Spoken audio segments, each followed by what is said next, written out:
Hello and welcome. Can you hear me all right? Good, I'm glad. It's so odd to be standing here talking to you and you have got these earphones on and it's a real...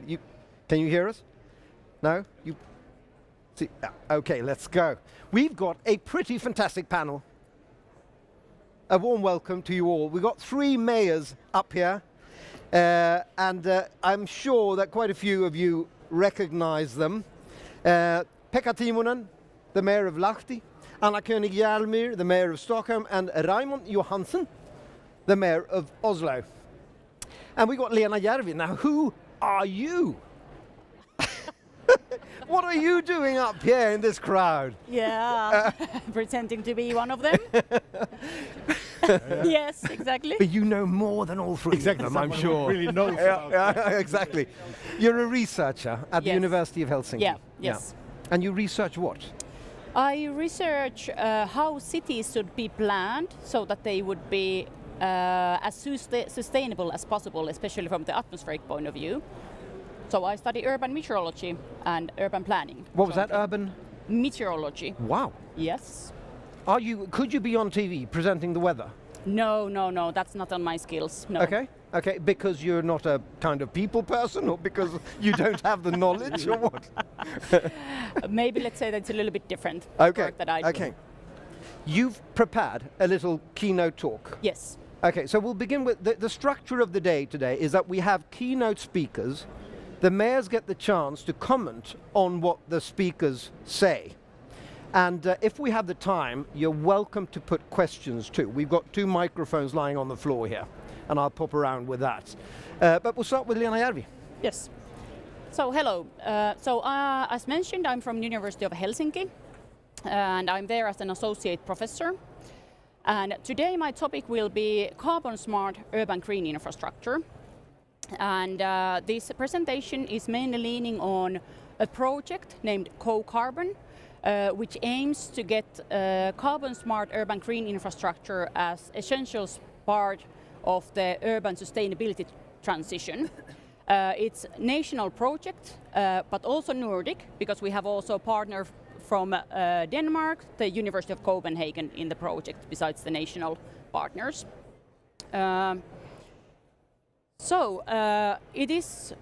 It can be said.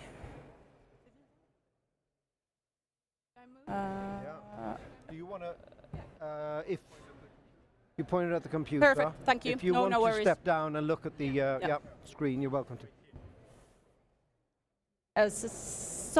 It can be said that the fight against climate change is lost or won in cities.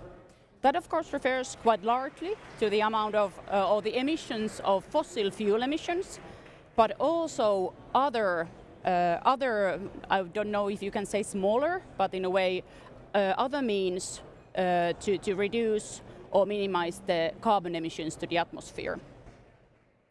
And there comes the role of urban planning. So we need to have sustainable urban planning in order to build carbon neutral and sustainable cities. One aspect there is the amount of green spaces or urban green infrastructure, which can be quantified to be different green spaces under private, semi-private or public ownership, and also sequester carbon. They mitigate climate change by, for example, reducing temperatures in cities and also controlling stormwater runoff. And of course, enhance biodiversity and well-being of humans. However, even though we know the potential of urban green to sequester carbon from the atmosphere, there is still a lot of potential to improve its utilization in the fight against the climate change. Currently, most of the research currently made on how much urban vegetation can uptake CO2 is based on data and methods from natural ecosystems, whereas of course in urban areas the growing conditions are very different compared to natural ecosystems. Also, quite often in the estimations, there is only above ground biomass. So only, for example, the amount of what trees can uptake CO2 or store are accounted for, even though we know that soil storage can also be significant in urban areas. So how much soil can store carbon. So in this co-carbon project, we want to find the best planning, construction and maintenance practices. How can we actually maximize the CO2 sinks and storages in urban green, including both vegetation and the soil? And as an example, are there some species which actually are better in uptaking CO2 and storing it? What about some soil construction practices, how green infrastructure soils are built? And of course also management. There's a big question in Helsinki, I would say, or interest that, for example, if there are lawns, what happens if they would be transformed to meadows? Is that carbon smart? We know that they enhance biodiversity, but it's not yet known how carbon smart they actually would be. And here, of course, measurements are key. We need measurements in order to quantify what are the best practices. Also, in a way, there needs to be the best approaches to support local city and governmental level decision making and planning needs to be supported. The challenge is, as I mentioned on previously, that the ownership is very different. It's residents in private gardens, companies in semi-private, and cities commonly in these public places. So in a way, the steering methods and methods on how to get the policy making concerning them carbon smart, it still needs studying. And the carbon smartness is not the only point, but because urban green has so many other impacts also, so it is important to have a multidisciplinary and systemic approach in order to study. For example, there are actions which maximize carbon smartness, but it doesn't mean that it's good for all benefits. An example also presented here is that if you put trees in the street canyons, the trees can actually block the natural ventilation of the street canyons, and in that sense make the air quality worse at street level if the emissions are taking place there. Also, carbon smartness, it could be that it's a little bit different than what biodiversity is. I mean, it could be that what is carbon smart is not necessarily always good for the biodiversity, for example. And furthermore, in carbon smartness, also well-being and inclusiveness should be considered. So how to steer individuals to utilize and construct carbon smart green infrastructure. Here, of course, the voices of residents and users must be heard. And this includes also youth, which are also at the core of our co-carbon project. So how do people, residents, feel, think what is safe, inclusive, carbon smart, and of course, in a way, generally socially acceptable? So there are, in a way, this is in a way demonstrating the quite complex system, I would say, of green areas. And it's not just as simple that let's plant all the trees and all the vegetation, but in a way there are these several aspects that needs to be considered for, and there, of course, scientific knowledge is of high priority. So with that, I would like to thank and also acknowledge the co-carbon partners who are working towards obtaining or achieving this carbon smart urban green infrastructure and enhancing it in urban societies. Thank you. Thank you. And I'm so stupid that I'm now Googling UGI. Yes. And I'm finding that it's the upper gastrointestinal series. Almost like green infrastructure. Yes, okay, good, good, I'm glad. Go back to your seats, please, dear mayors, and what are your spontaneous ideas? I'm starting to thinking of, is there an ideal city structure, which is the absolute best in order to get all the pollutions out of the city? What if Manhattan, for example, was not placed on an island? Would it have been a catastrophe? if it was inland, in a desert, or, it's so dependent on the location, right? Yes, it is. Yeah, of course. Yeah. Well, I don't think that you can say that there is a unique structure which is especially applicable all around the world, as already emphasized on the previous presentations. Each city is completely different, and in a way, each city needs to be planned in its own way, I would say. Yeah. Okay, so it's all dependent on what the natural circumstances there. Exactly, and for example, taking like Mexico City, which is located in a valley, in a way, there you always, the pollution, for example, tends to flow back into the city. So there, in a way, it could be that it doesn't really matter how you plan the city in that sense. It could be that it flows just in the areas between. Okay. Well, of course, it always matters, but in a way, yeah. You'll be my kind of expert commentator up here on stage, so we'll let the mayors give their comments now, and then maybe if you find anything which is odd or wrong or right, you let me know.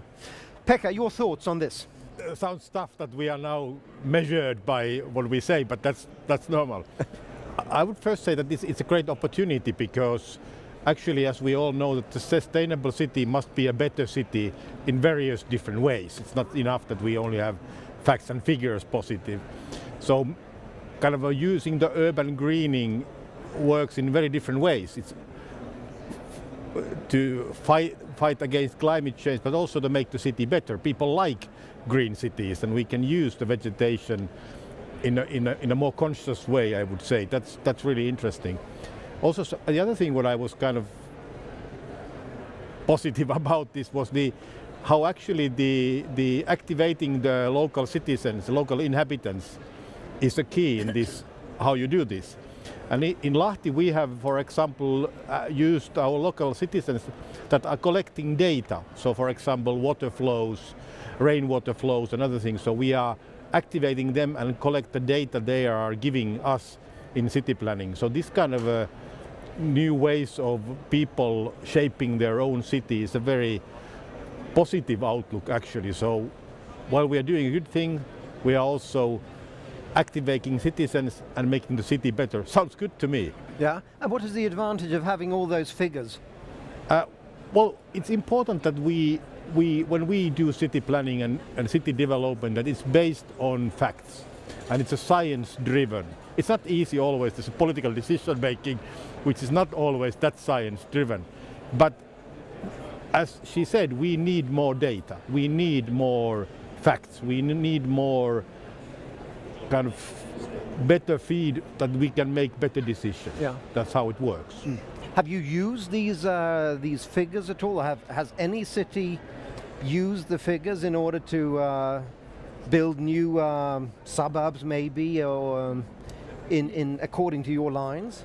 So the project has only been ongoing, but we have City of Tampere and City of Helsinki are active. So we are actually with them together. We are, in a way, this is just work which is started, and they are very eager. And just this week, last week we just had a meeting with the City of Tampere people, and they are also eager for the science data. Yeah. So we don't have, as said, that meadows, they are good for biodiversity, but actually we don't know whether they are better for carbon smartness or not. Yeah, exactly. We don't have the knowledge yet, as an example. Okay.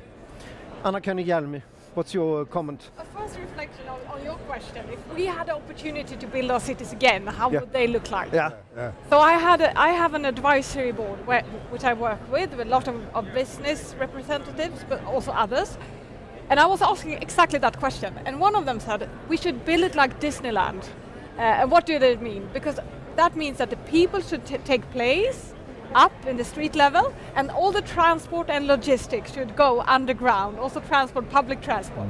That's just to let the people and the citizen take place in our cities.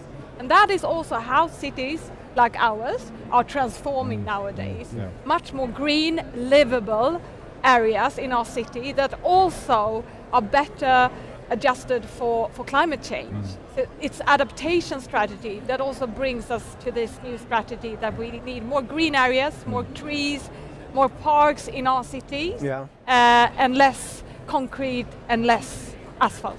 But what Pekka was saying there with the importance of green areas, and the people love their green areas, and every time you as politicians try to build anything in the green areas, they become mad. Right, it's really difficult to suggest anything that decreases the amount of green space. That's then we have to find more creative ways of building. Yeah. So we have, I mean, it's possible to keep the green areas, but also to build new apartments and new houses. But one thing, what you mentioned as well, is to bring the data, to be more proactive in decision making, to have sensors. That a tool today we didn't have many years ago. No. That today it can bring us, where do we have to work with more greenery for adaptation in about 10 years when the heat is getting worse? Okay. Or the flooding or other areas that will get severe. So that's it. We get mapping over our cities that we could be more proactive in our decision making. Okay. That's we need to use that kind of data today. Is the ecological awareness, is that high or low, would you say, among your civil servants in Stockholm? Do they know, do they know the things that Lena knows? Perhaps not as much as the researchers, but I mean, before, a couple of years ago, it was, the environmental department. Now it's in the core of the city. Yeah. So with climate budgeting, every department has to know how they will reduce emissions. Okay. So that's I think that's totally another holistic perspective. A couple of years ago, we all were showing around the big city, the district in our cities that was in front, climate positive, all that. Today it's more like the systematic approach that also was mentioning. And I would say that we now know better what we don't know. Yeah, that's true. Give one example of that, short. Well, just give what she already told. What kind of vegetation is good and it's better. Yeah. We are doing later on this debate on what is the relationship between our environmental actions and people's health. We know that there is, but there's a very little research on that. So there's a huge demand of knowledge and understanding, and I'm happy that the science community in an expanding way is now providing us. We in cities need that. Yeah. Lena, you have to give us some concrete facts here. The best possible tree in a city. Which is the best species? In a Nordic city like us. Yeah, in a Nordic city. I cannot say it yet. I don't have all the answers at this point. Okay. But of course one could think that it's probably okay, and also a big tree, I would say, the leaf area, but then if you put that on a street canyon, that's worse for the air quality, whereas a slimmer tree would be better there. Yeah. Is it better to build high rises or low rises? You are talking now about buildings or? Yeah, now buildings. I'm shifting very quickly here. Yes. Well, yeah, that's also a difficult question. You don't like because I don't have the correct or direct answers yet. I mean, that depends. I would say that in a way, if there is a tall rise buildings and you have traffic there in a way the ventilation of the street canyon is even worse, and the trees can block it more severely. But if you don't have traffic in there, then in a way I don't think that the tall buildings are necessarily that bad. Okay, it works on Manhattan, right? Well, I mean, of course, there are narrow streets, and of course, there's a lot of research going on in New York that, for example, that how could they enhance the ventilation there? Yeah. Okay. Raimond Johansson, comments, thoughts? This is very interesting. Let me start to say what we have done, because since 2020, Oslo has grown by 250,000, more than the size, or as the same as the size of Bergen. So it means that during the last 20 years, we have done a lot. First of all, the traditional industry is not longer in the center of Oslo. No. Like a shipyard, that's more than 20 years ago. And we have built the city from inner, we take it from inner out. Yeah. And we have built houses, parks, close to where we have the tram, the metro. So we have developed the city from that. And what we have done, we have put the traffic in tunnels under the center of Oslo, and we have opened the seaside. We have built museum, Edvard the Munch Museum last week, which was inaugurated last week. Yeah. So the access for people in Oslo to the seaside, Yeah. it's even possible to go swimming. And the sauna, it's not popular during the whole year. Do you envy him all the money that they have? You know, they're just swimming in money in Norway, and you know. That was just it was 2 minutes before that game. It's also 2 minutes. It's also about how you use it. Yeah, exactly, But exactly. It's about city planning. Yeah. And it has been so far quite simple. Not that simple, but quite simple. Now we enter into the next stage, which means that we have to build more and tighter and probably higher, and then come more of the conflicts. Because people, when they move into a neighborhood, they want to be the last one that actually moved into that neighborhood. So Because they don't want to live there while they're building. yeah, no, they don't want neighbors. They don't want other than new neighbors. So NIMBY, I think all of us have Yeah. not in my backyard. They want to build, but elsewhere Yeah. where they're living. Yeah. So that's a challenge. The limited area, and we have surrounded by forest. We have seaside and forest, and we don't want to start to build into the forest. So it means it has to be higher and tighter, and close to the public transport. Yeah, you have to densify. We have to densify it, and that's difficult. Yeah, yeah, And we need to have a mixture yeah, of housing. yeah. And functions. And functions, because Yeah. we want both families and people who live alone in the city center. Yeah. And we want that, which is very, very difficult. We want also the ordinary people have the access to live in the city of Oslo. It's challenging. yeah, but it's the old way of building a city, right? I mean, I know when Stockholm did Hammarby Sjöstad, which is a very successful example of this now, but it was such a challenge to get that mixture of people living there, light industry, shops, and so on. We do And that. they didn't plan it from the beginning either. No? They forgot the shops Okay, at the beginning. okay. So, the city plan So that came a bit later. There are shops there? Yeah, of Yeah. course. So it's lively. Yeah, it is. Yeah, it's and successful, they yeah. built it for people who were supposed to be more older than Yeah. the family moved in. But that's another chapter. But one perspective is that we have to be more flexible in how we use our resources. So now after the pandemic, a Yes. lot of offices will not be used. And we have legislation in Sweden that not allow us to transform them to housing. Apartment for young people. Yeah. City, close, attractive, houses, properties that could be transformed. They do it in LA. Yeah. They transform business and offices for studios, for creative people, for entrepreneurs, for artists. So they just both live and work there. I would like to do the same in the city, to use what we have in a much more smarter way. We actually don't know exactly what will be the outcome of the pandemic. No. Yeah. Maybe it will be more flexible. Yeah. Maybe people will start to work 2 days at home. It will also have an impact for the public transport, Yeah. for the income for the public transport.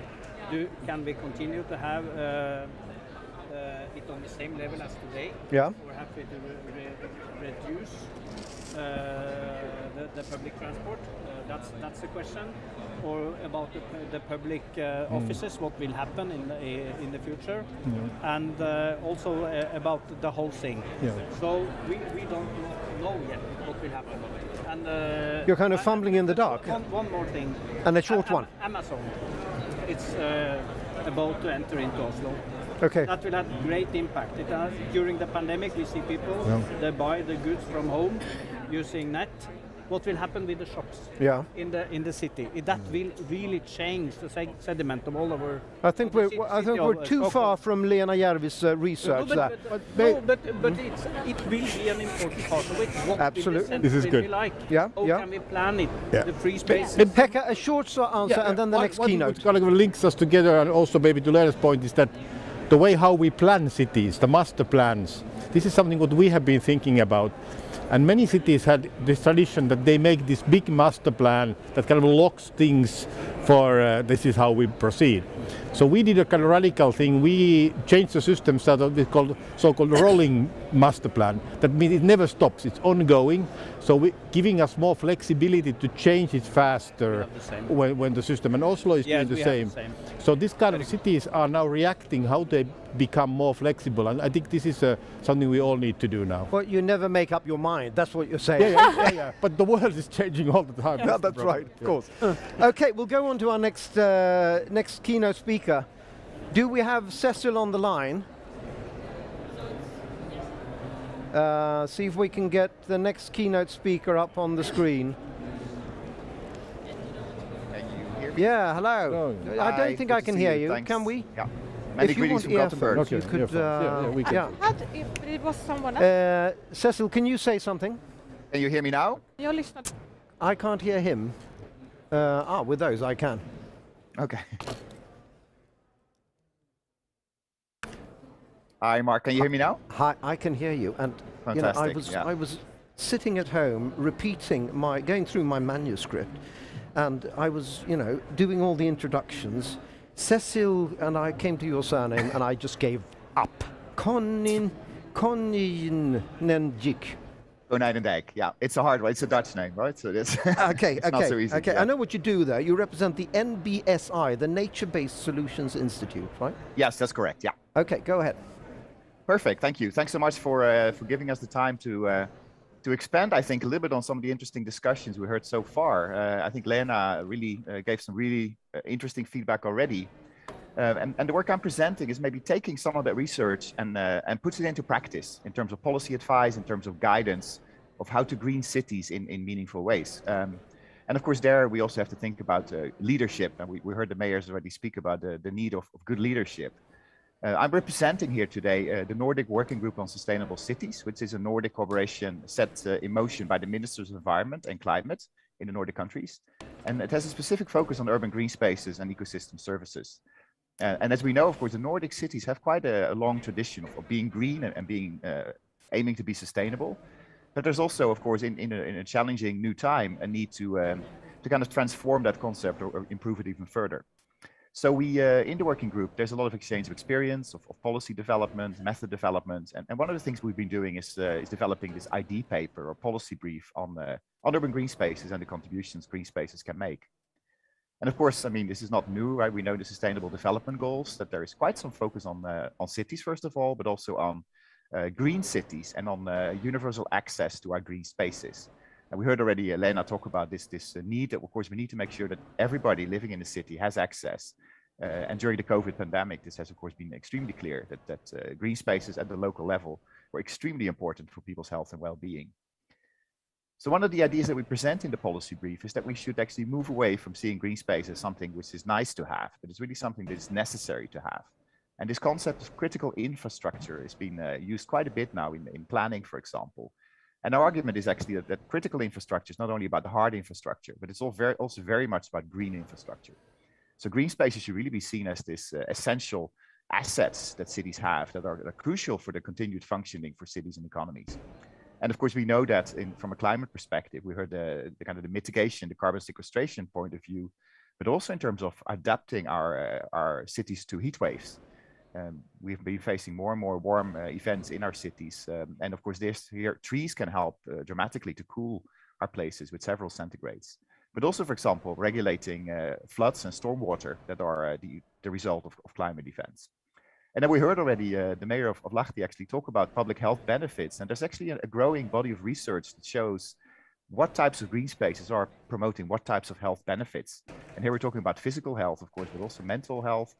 Green spaces are social meeting places where people have a chance to interact. And this is actually something that's increasingly studied.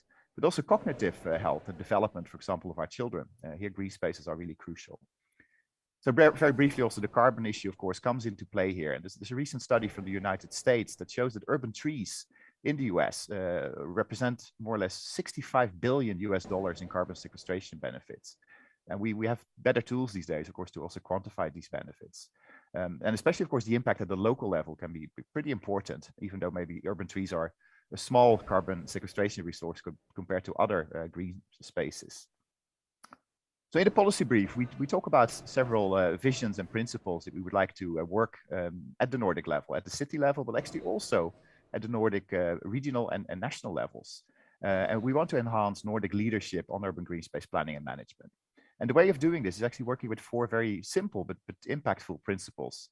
the idea of proximity or visibility of green space, connectivity of green space, diversity of green space, and finally, the important issue of equity. And I'll briefly go through all of these. So proximity really relates to the fact that if we have green spaces nearby, we know that we will use them more. And there's this a lot of research that shows if you live within a 300-meter radius of the nearby public park or other green space, you're actually in a better health in terms of physical health, but also mental health. So this is actually really important target to keep in mind. And the World Health Organization's European office has actually included this as a standard for the proximity of green space. I know that several Nordic cities are working with this type of distance indicator. And a recent research actually shows as well that visible green space, so the green we can see from our windows or our workplaces or our schools, is extremely important for our mental well-being, for our creativity, for our performance. And during the COVID pandemic, where we've been stuck at our computers, of course, having these little breaks, looking out of the window, seeing a tree or two, hopefully, or three, has been really important. Then connectivity is another really important issue, of course, in terms of connecting green spaces for people to maneuver between or move between in a safe and green way. But also, of course, for our fellow urban residents, animals and other plant species, for example, we really need to have well-connected networks that also promote different types of ecosystem services. And then diversity is also really important. So we have to offer diverse types of green spaces, diverse experiences, but also diverse urban tree populations, for example, to deal with the impacts of climate change, to make sure that trees are not falling victim on a large scale to pests and diseases, which is really an issue now. And many Nordic cities are struggling here because we have pretty non-diverse urban tree populations, one could say. And you can do this. You can do this actually in a pretty dense local scale as well to offer diverse experiences and have diverse pieces, like here in Stora Sjöfället in Stockholm. And while doing this, of course, equity is really crucial. So we have to think about different segments of the population, children, elderly people, people with different cultural backgrounds, and really make sure that everybody has access to these green spaces because of all the different benefits they provide to us. And how do you do that then? Well, one of the things we do in the policy brief is we try to set some guidelines and actually some norms. And one thing I've been personally working with a lot is the 330-300 rule. And I know several cities in the world are actually now implementing this in their policies. What it says is basically to promote our health benefits and climate adaptation benefits. First of all, everybody should be able to see at least 3 trees from their window. Next, should be at least 30% canopy cover at the neighborhood level. We know from research, if we go to 30%, we actually have very big increases in terms of climate benefits, but also public health benefits. And 30% seems to be an interesting cutoff point for many of these benefits. And then finally, as I mentioned earlier, the 300-meter rule. So nobody should live further away than 300 meters from a high-quality public green space, where there's an opportunity to do different types of activities, to meet other people, and also to take those breaks that we need in our society. So 330-300, a very simple concept that has, I think, a lot of potential to change the cities, also in the Nordic countries. So finally, in terms of governance and leadership, so this Nordic working group has been really trying to broaden the discussion from the typical level of urban green space planning, which is the local level, and to say actually, well, there's actually also a role here for the national level. So there needs to be guidance, there needs to be policies, there needs to be knowledge, there need to be funding programs that actually can help cities in this tremendous effort that they have today to green and become more sustainable. And this relates, for example, to looking over planning frameworks and looking at things like green infrastructure as critical infrastructure, but also to strengthen the collaboration between different levels of government. And here, of course, the ambition is then to enhance Nordic leadership in green and resilient cities, not only for the benefits of Nordic citizens, but also, of course, for hopefully more sustainable and more climate neutral world. So thanks very much for listening. Thank you very much for that, Cecil. Please take your seats again.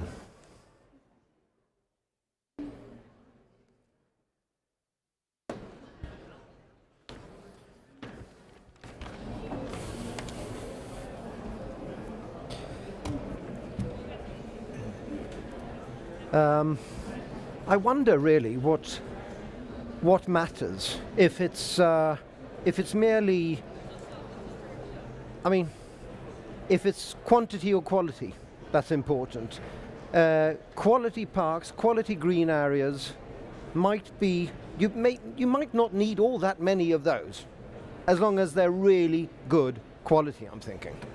I mean, greenery, just wild greenery, is that something to be wanted? Thoughts on this? Just me mumbling around, maybe, or? I think everyone in the city, they have to have access to a green area, Yeah. quite close to where they live. Yeah. That's an ambition. Okay. Not more than a couple of minutes No. to enter into a kind of park, and of course it will be different in size, but that's an important aim for us. Yeah.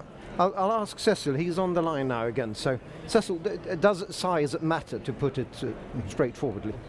Yes, I think the combination is very much, as you say, a quality and quantity discussion. It's not either or. So we need to have, I think, first of all, having that access, so bringing trees and green spaces to every single citizen. I sometimes have said a tree on your doorstep is a forest in your mind.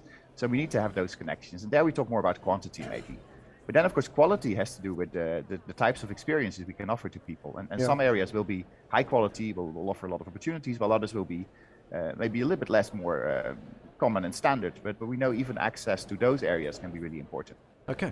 We'll keep our earphones on, maybe, because is that okay? If we keep our earphones on, we can have Cecil on the line as well. So if you put yours on, because I think I can hear you if you talk now. Right? No. No, I can't. No. Yeah, now I can. Okay. Sorry. Okay. I'll put them on. Yeah.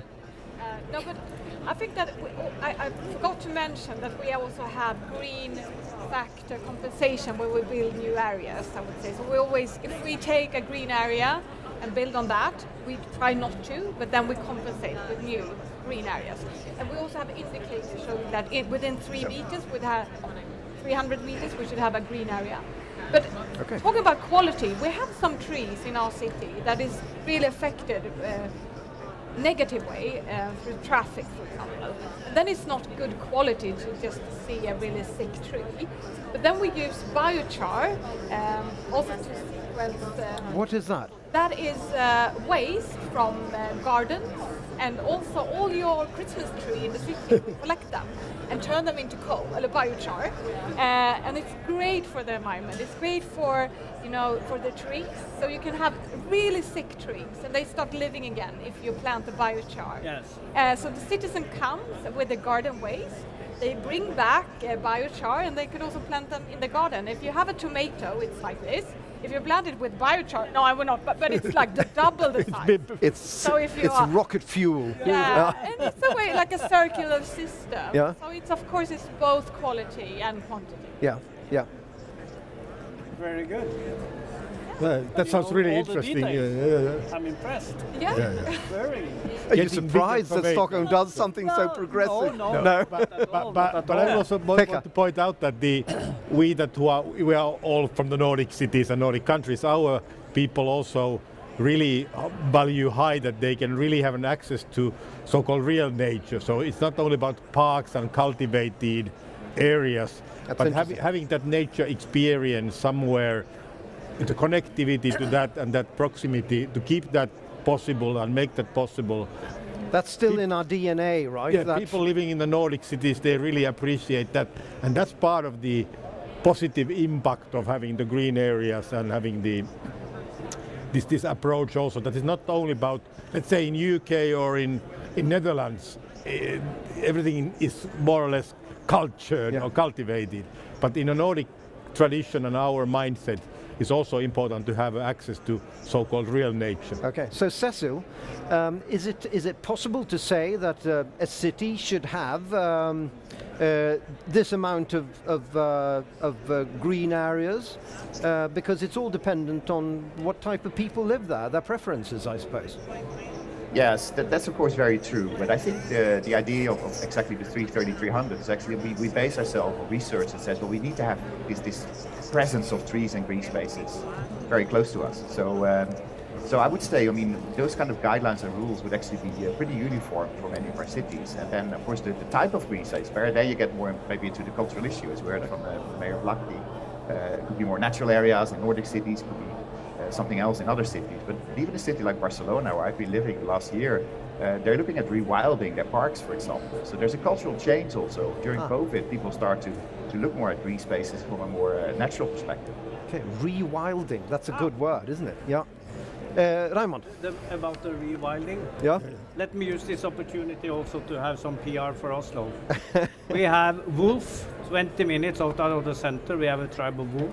Is that really something good? Well, not for my dog, but in general it's there. And we have elk, and we have lynx, and we have a wildlife because the Oslo is surrounded by quite a wild forest. Yeah. So it's also an important part of our identity. The blue, the seaside, and the green, the forest. And then we have parks in the center of Oslo. But of course, I think mostly cities throughout Europe now are fighting for the lack of space because the urbanization will continue. Yeah. It will be an increased rift. Therefore, we need clear plans, and we need to be bold in a sense. We want people to move to the cities as well. We need to facilitate for that. But it's not easy. It's not easy. Is it difficult in relationship to the real estate developers? Is that the problem? Is it difficult to argue the value of greenery? No? The greenery is not the value, but the need for building more houses, also for differentiated buildings, to have the acceptance for the fact that the cities are continue to grow. Yeah, okay. That's People the are main thing. conservative by nature. No, I think it's a generation thing itself. Okay. People on our generation, Yeah. they are more in a position to will have freer space. I think that the younger generation is much more used to live dense than the other situation, the other generation. So we also have a generation gap here. Okay. Mainly, the cities are more populated by younger people than elder people. Anna and Pekka. I think actually closeness to nature and parks are increasing the value. And we can see that now in Stockholm after the pandemic, people are actually looking for spaces in the city where they would like to move, where it's both urban space but also green areas to combine them. So this is an investment for the property owners. They should be helping us to invest, I would say, because they are increasing their property value. Does one know the value of a tree? I don't know if Cecil might know the answer to this. Has one ever calculated the value of one tree? Property value. In fact, Mark, there's some good tools these days. We can actually, for at least some of the ecosystem services, we can calculate. And this is actually used now in replacement values of certain trees. So actually you calculate the value, which then means that money has to be paid up by, for example, the developer to compensate. And this can go up to 60 to 100,000 euros in some cases per tree, right? If you have a really big tree. Wow. And I think that's really important to know, right? If you replace one tree, you don't need just one tree, you need actually 10 small trees that grow up and actually start providing the same services. So I think we have to talk much more about the ecosystem services and less about the number of trees, which is a little bit too much in focus sometimes. Repeat the number again, the value of the tree. Yeah, so up from between 60 to 100,000 for a big tree is not unusual. 60 to 100,000 what? Sorry? Euros. Sorry. Okay, yeah. Okay. Wow, thank you. Tremendous. Lena, any thoughts on this? Yep. You mean per tree? I'm just thinking of what you've heard so far.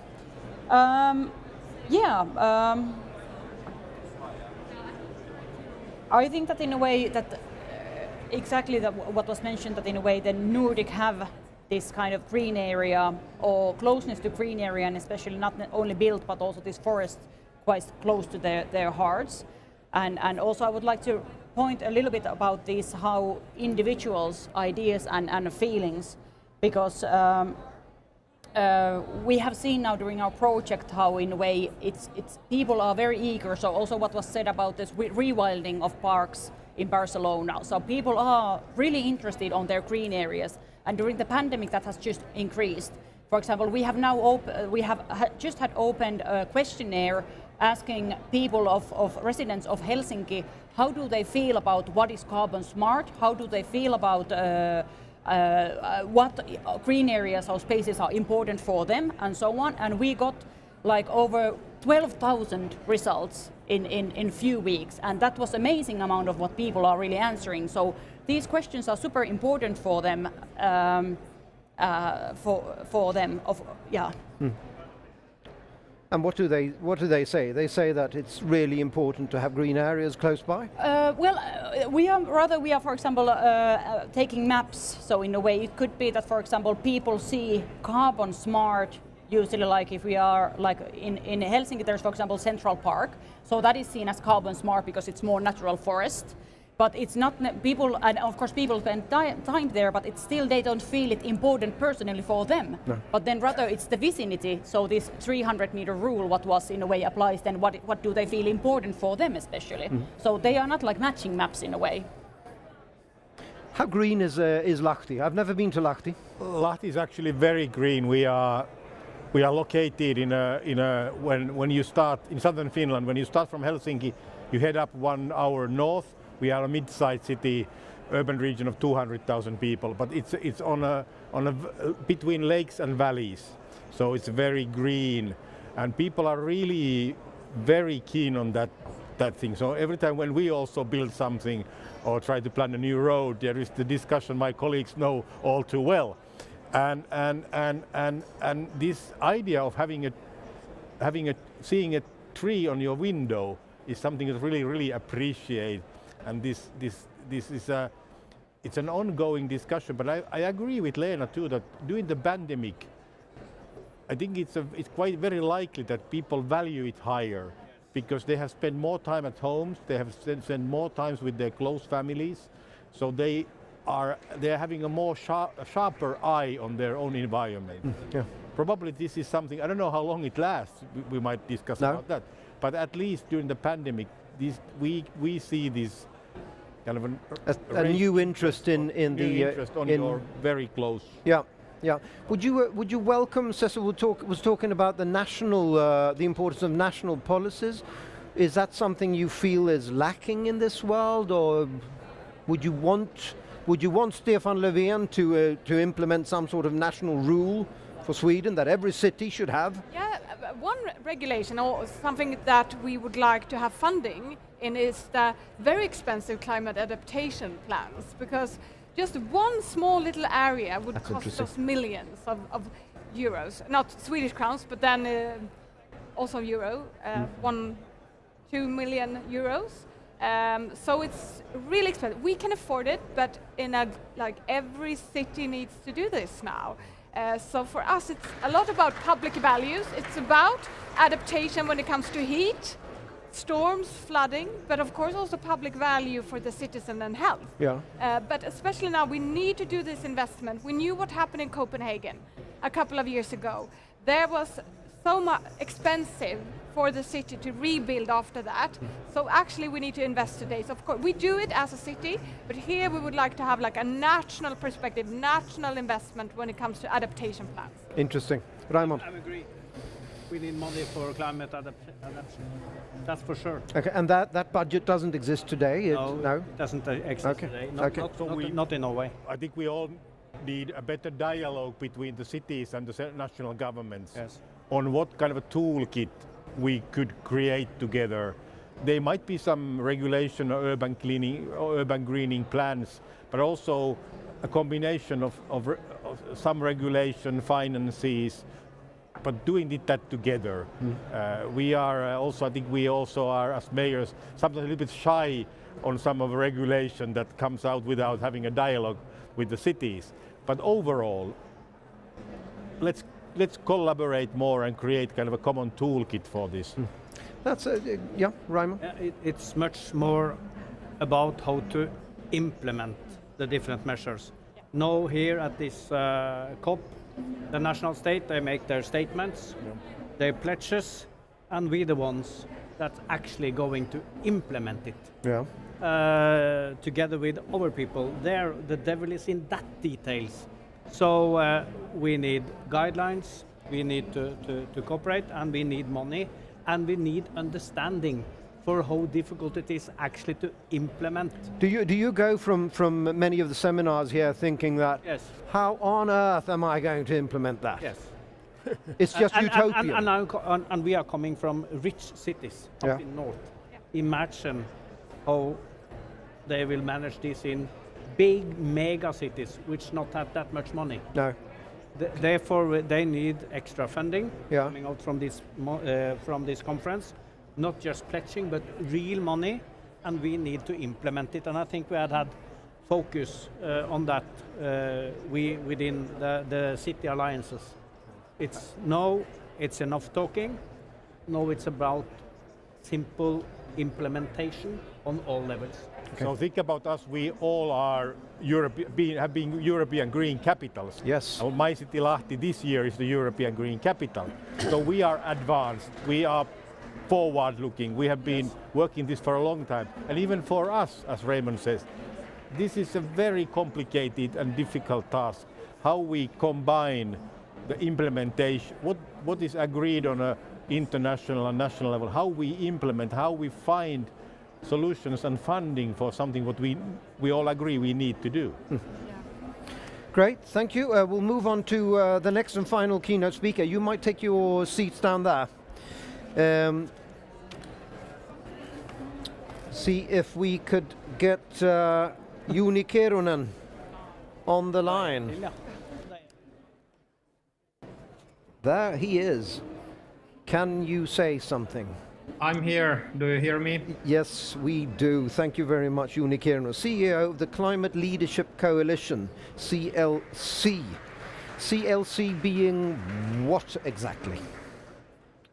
Thank you. I will. What is CLC? I will explain it with some slides. Ah, great.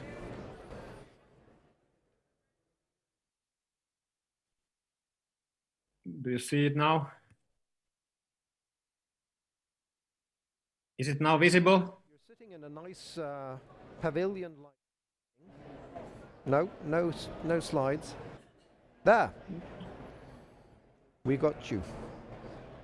Go ahead, please. Do you see the screen, the slides now? Yes, we do. Can you hear us okay? Excellent. So CLC, we have 87 organizational members, mainly companies, and 51 personal members. And we have also some cities like Lahti, Espoo, Turku, and others from Finland. And we develop climate-related businesses. So we work with all the main areas of transition. We do the policy proposals mainly for EU, but then also plan some concrete projects within our team groups. So we work with all the areas that are on the change. And then specifically, we are focusing on two issues: how to accelerate the investments, because as the Fatih Birol, the head of the IEA, informed like 2 weeks ago that we need to ramp up even the energy-related investments by the factor of 3 or maybe more, so to get to the level of 4 trillion investments annually by 2030. And then in other areas, the ramp-up factor may be even bigger than 3. So we have established also an initiative for this. We see that without clever use of carbon pricing, it will never happen. So we launched together with Haga Initiative and Shift from Norway this Call on Carbon initiative. And it is nice to notice that we have 2 signatories also here in the mayor's panel, Stockholm and Lahti. And I would also like to invite Oslo on board and other cities, because if we can have a carbon pricing supporting the clean investments, then they will also, many of them will come to the cities. And then in addition to that, we have developed a concept called carbon handprint. So quite often the city plans are aiming for carbon neutrality and the focus is in the carbon footprint. But the handprint is the positive climate impact of a certain product relating to the material use, energy use, lifetime performance waste, or carbon capture and storage. And we have made even a manual based on ISO standards of the handprint. And in Finland, we have companies starting to report it. So we have like Metso Autotech with their technologies. They can make the metals processes much more efficient. Neste with My Diesel biofuel, they calculated that they saved their customers' footprint by 9.6 million tons last year. And Stora Enso they estimated that their handprint effect is 17.9. And this is kind of interesting, some total number, 37 million tons, because in Finland, our national emissions are like 55 million tons, and the carbon sinks is about 18. So then this number is about the same than the Finnish net emissions, greenhouse gas emissions. And we have 87 companies or members. So I have basically joking with our leaders in the Finnish government that we don't need to argue which climate impact is bigger, CLC or Finland. We know that we are by far bigger, having bigger climate impact. And now we have started a project how to implement the carbon handprint to cities. So we have established, or we are doing a manual what ways the cities can accelerate the carbon handprint effect. And then we also wish that the cities will do carbon handprint plan combined with the carbon footprint plan. And here are some ways how the cities can accelerate the development of these climate-friendly products. Use the open data, open the infrastructure, then use progressive public procurement, education and training, especially for SMEs, using the venture capital effectively, then building a digital innovation platforms, then supporting for scaling up with international events, using the power of the citizens and activate citizens. And actually here you see also Lahti is very good in this. And then collaboration with city networks. And one of my favorite city in this aspect is Vancouver. And we are also collaborating with Vancouver. Brian Bouguet, the head of the green business of Vancouver, is also in our advisory board. But this is something to discuss with the panel. And then also just for your information, so we just published a free of charge book called Crossroads, and this also addresses what the companies and cities can do in climate mitigation. Thank you. Thank you very much for that, Juni Kirunen.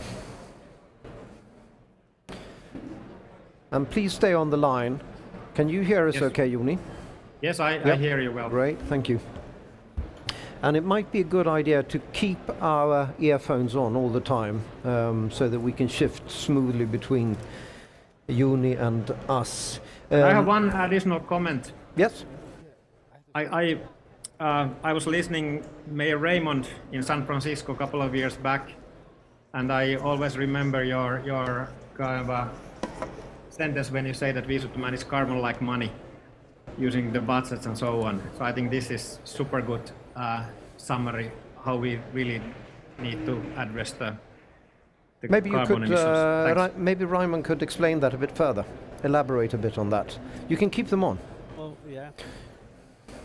Thank you for remembering the meeting in San Francisco.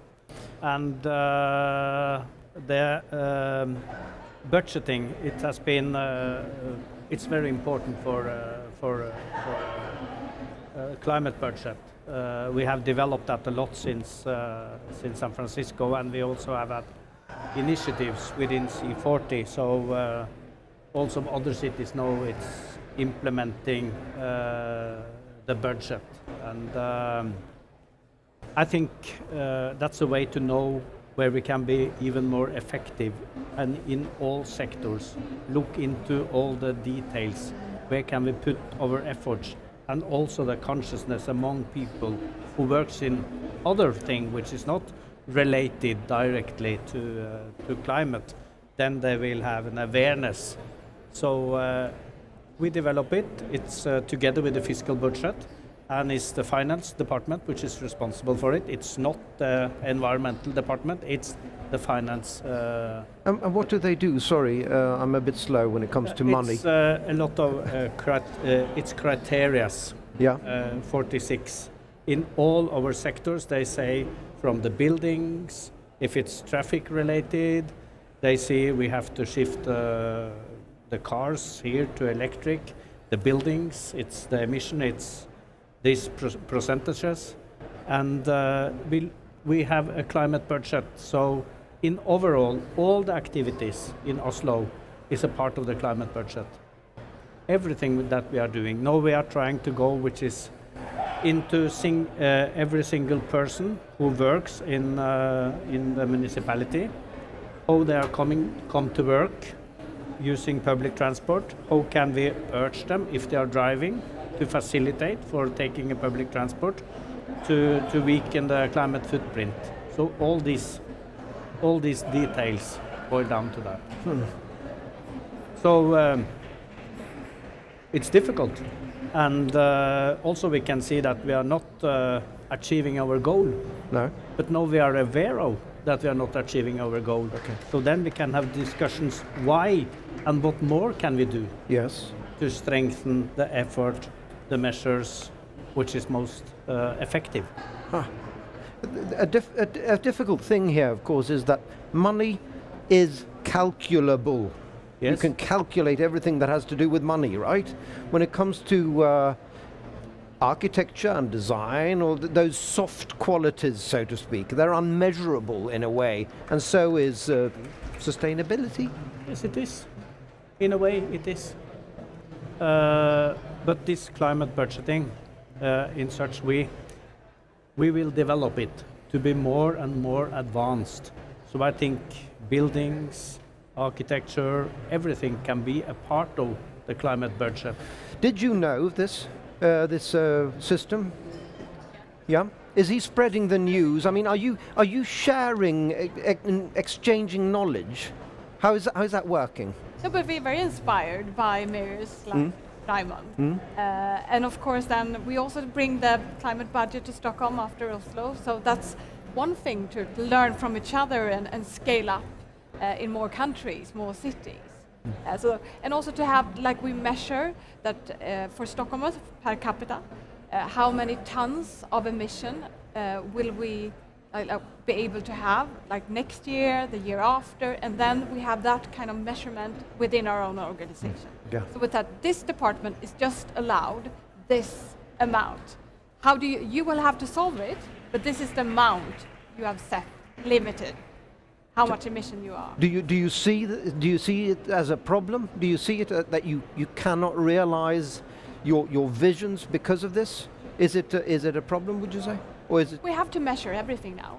Otherwise, they will not hold us responsible. I mean, it's great speeches now about 2050, but who will hold us responsible for 2050? Yeah. You need to measure now and next year and the year after. Okay. Yeah, and this is, of course, you can actually argue today that the whole city's budget is a climate budget. It's a good idea that we are not thinking anymore, at least in Lahti, that environmental policies or environmental budgets are kind of separate part of the city's activities and actions, kind of very holistic approach. And as Raymond just explained, Oslo has gone far to kind of monetize that, understanding different things. But we all, I think about today more and more that it's a holistic thing to do. It's not a separate part of the city development and city's activities. It has to be everywhere. So in Lahti, we just an initiative is rapidly growing now, kind of a development center for carbon neutral building and infrastructure, collecting different stakeholders, builders, industries, universities, and the city, which is committed to do things. And we found out that, for example, in building industry, it's not being calculated in yet. So we need to collaborate with different stakeholders in order to get the real price out. You know, what is actually the cost, the real cost of things, how we build cities and infrastructure. And we in Lahti, we are very advanced. We are going to be carbon neutral by 2025. That's tomorrow, by the way. So, and based on latest calculation, we are on the track and we have cut 70%. It's totally realistic, what you're saying now? Yeah, we have already cut 70%, 70% of our emissions. And we really have to push hard to get the rest, get the solutions to find out. We don't know yet, few years, but this calculation, we all do a lot of different calculations, but this link between what's the value of it and how we can justify certain investments and things to have also the economic impact. Yeah. So a quick comment from Raymond and then Juni. This is so important. What generally small cities like Oslo, Stockholm and Lahti can do. And to export the model. The fact that London is considering using the climate budget, Rio, New York, and maybe also some Chinese city will do that based on our experiences. So we are big enough and small enough to be a test bed. So they've seen what you do? Yes, Okay. with different models. Now we are talking about climate budget, we can talk about fossil-free construction sites, we can talk about public procurement. So we do that. And I think it's so important also home in Sweden, Norway and Finland to explain that this is a global crisis, and what we can do also is to be forward-leaning, have new thinking, be creative, and then export the model. Being a forerunner in Yes, these. we are, I think. Pekka, and then you, then. I come from a mid-sized city, and quite people are surprised to understand most of the Europeans live in the mid-sized cities, between 100 and 300,000. And even Stockholm and Oslo are great cities, and I'm a bit worried about when understanding that they're doing the city even greater, because it's one of my favorite cities anyway. But the point is that we Nordic cities are a very good, I would say not test beds, but kind of the environments where we can develop solutions. And one thing, the key thing being now in a Nordic discussion is how we work together and how we actually spread the word around, how we communicate, exchange knowledge. And how we actually, are we able to provide then solutions to other cities, because we have done this a lot. Yeah, and Juni had this open source idea.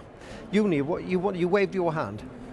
Yeah, I waved with this, continuing with Pekka. So actually CLC, we are ready to spread the word with the carbon budget everywhere because it's brilliant and the companies need to do it anyway.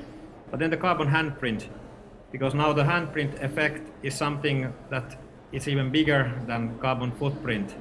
So we can get to net zero relatively soon within Nordic cities. Many of the Finnish cities are aiming 2030. So what after that? So I think that this green business is a great opportunity for all of us. And if we can make the cities to attract the green businesses, then they can have investments, new jobs, and growth and tax incomes for the future. And that is what we are now working with in our new project, is carbon handprint effect for cities. And we have been also getting the Finnish government interested in this. So now we are starting to do the carbon handprint plan for the Finnish climate energy strategy. Yeah. This is thing that I would like to hear your views from Oslo and Stockholm, because I have admired your approach in reducing carbon footprint, but how do you see the carbon handprint side? I think it's fascinating that a private actor like you, right, Juni, it's correct to call you a private actor, yeah, that you're trying to set the agenda. Is that the case in your respective cities, that the private sector is just as eager, or maybe more eager? Yeah. I think you can really say that when it comes to sustainability now. It's in the core strategy, also for talent attraction, but they also want to create impact. They are ahead of us, really frustrated sometimes about regulations, hindering them from more offensive investments. But they're already there, so it's easy to work with the business community. But I would say that we need more than ever to work with very close to researchers, because even though we are city leaders, the resources, financial resources, are not endless. It's limited. So we need help to see what's the most effective impact we can do. So this kind of, that the research has shown, is helping us say that if we replace, for example, concrete and steel, wood building, tree buildings, we talk about 17.9 million tons CO2. It was just presented. That kind of measurement is crucial for us to see, okay, we have this amount of resources financially, what should we invest in? What gives the best, greatest impact for that kind of capital? But still, if you know that wood is a better material to build in than concrete, you're still not in the position to make a decisive decision that we are going to forbid concrete and build in wood. Not forbid, but say that 20% of our buildings will be in in wood. We also build skyscrapers to show that it's possible. Yeah, Pekka. And we have also decided that in all our city investments, when we build schools, daycare centers, we have already have a decision that the wood is the first material. Okay. So all the plans must first consider the use of wood. And if that's not possible or feasible, then move to other solutions. So kind of, that's a political decision making. That should be the first consideration. And the second thing, you pointed out something very important here. I think we all have felt it's a very radical change within last 2 years, I would say, that the business community is now moving faster than the political debate and the political decision making. They are now giving the agenda and they are moving faster, which is very interesting. And the last point, think about, for example, we are an old brownfield, kind of an old industry town that has to reinvent itself. We are thinking that creating now a carbon neutral city is a great business environment. It's about competitiveness. It's about giving businesses the environment they need and want.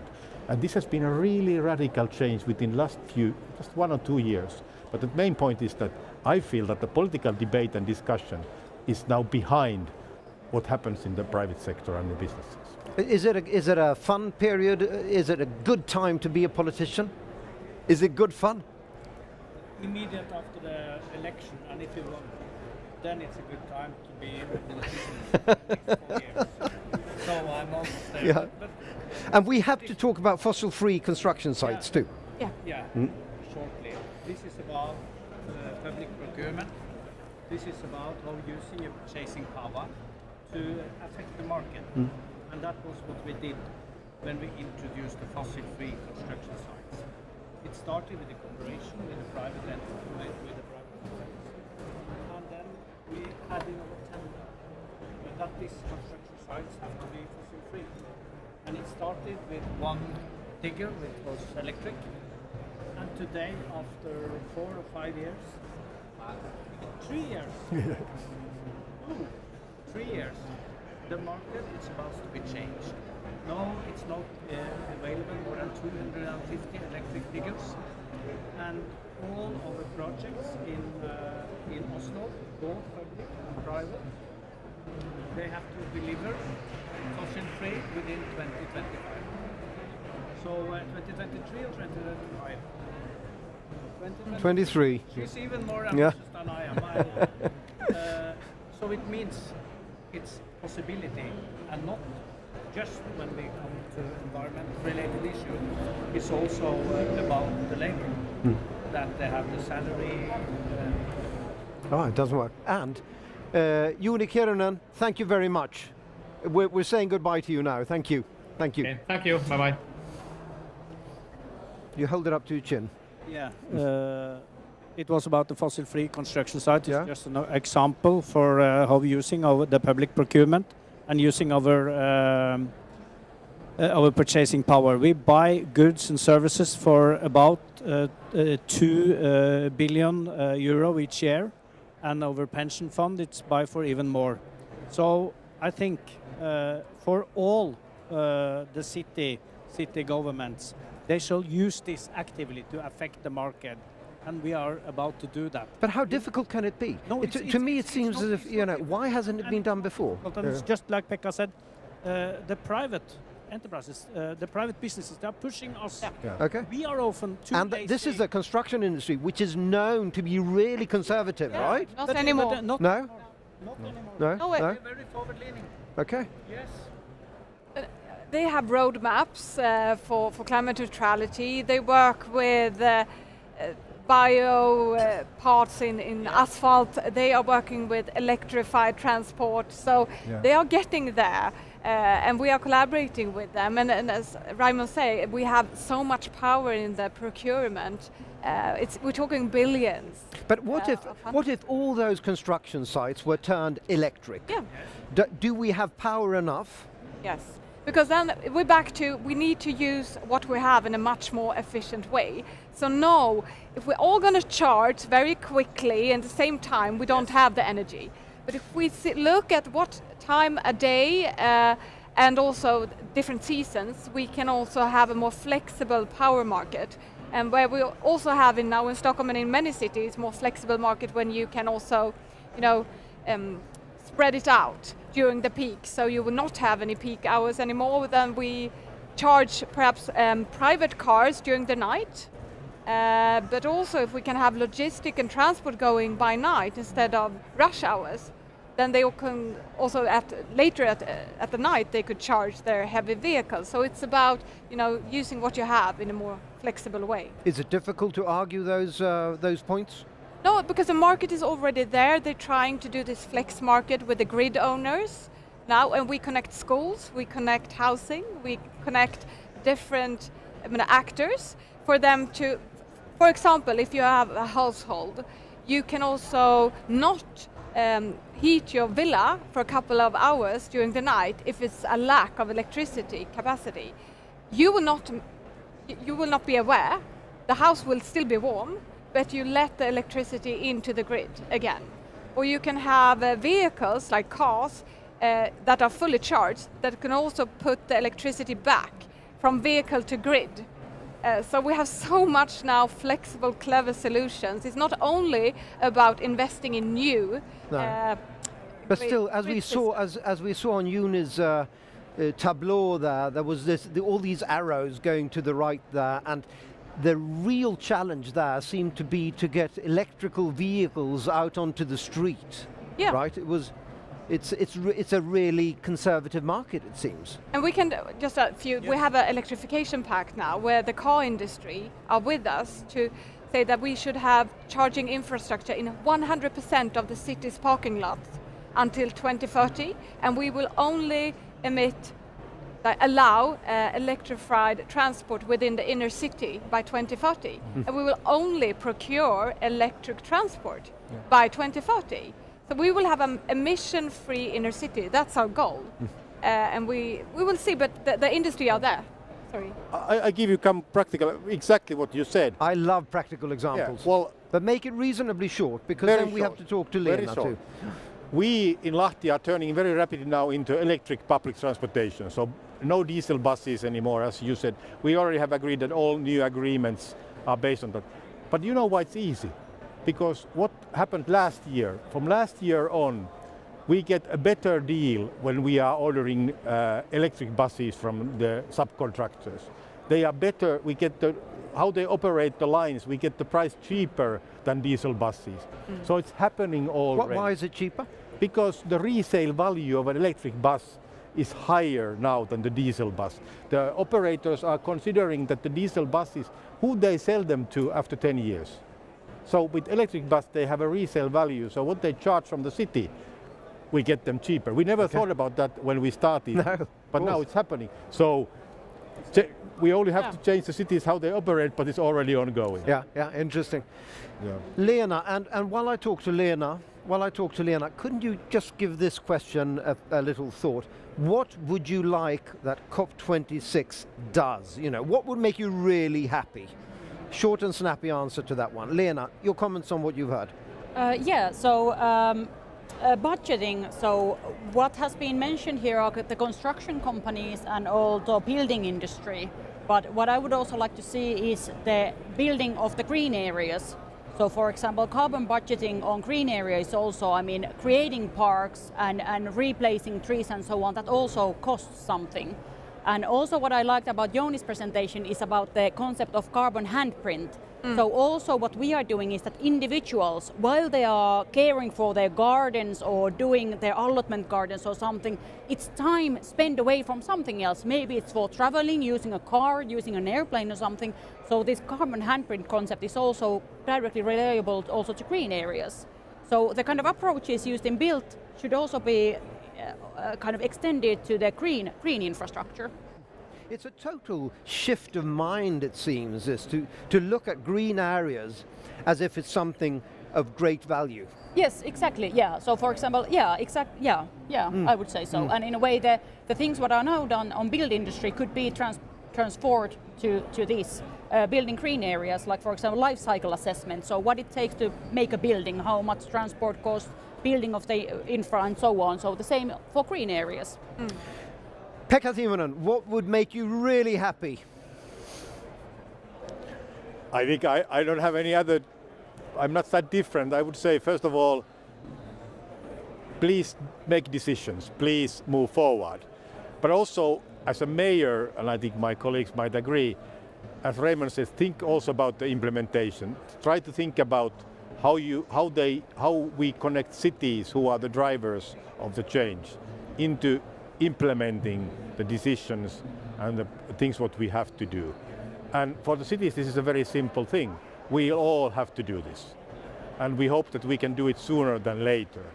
But also, not only have a great speeches, but think about how it's done. Okay.